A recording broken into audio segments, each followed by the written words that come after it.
ගරු ජනාධිපතිතුමනි, ගරු පොලිස් අගමැතිතුමනි, ගරු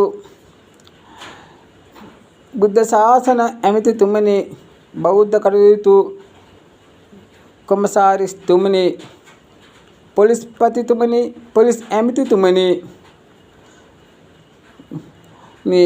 පොලිස් ඇමතිතුමනි, අනිකුත්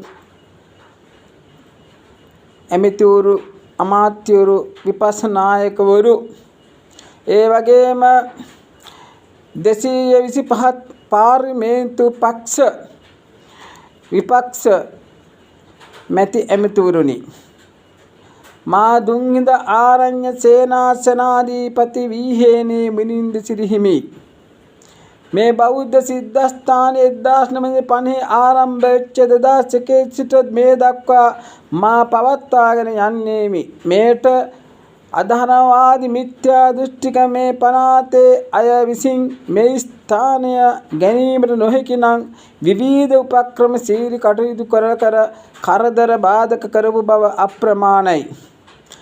අද මේ ජන බලවේග ආණ්ඩුව ආපු විගසත් මේ නඩු දෙකක් නිෂ්ප්‍රභා වෙලා යනවා.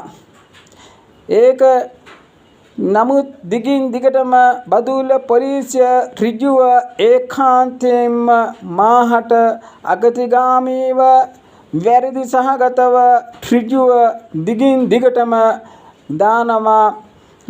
නඩු හඹ දානවා මේ ස්ථානයේ ප්‍රවාහනී ප්‍රහලේකම් දිස්ත්‍රික් ලේකම්, ඒ වගේම ග්‍රාම සේවක පොලිසියේ පිට පරාතක පිටනිකා පිටහිමි නමක් කියලා. ඒකට මට දාර වෙන්නේ නැහැ. ඒව කරන්න බෑ නීතියක් තියෙද්දි. නමුත් 2018 තුන්වෙනි මාසයේ හෙවත් මාර්තු මාස 25 වෙනි දින මේ දුම්හිඳ ආරණ්‍ය සේනාසනයේ ගිනි තබනවා.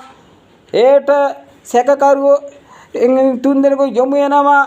මේවා ජන බලවේග පාර්ලිමේන්තුවක් එහෙම ජන බලවේග රජයේ යුගයකදීම මේ නඩු නිෂ්ප්‍රභා වෙලා යනවා.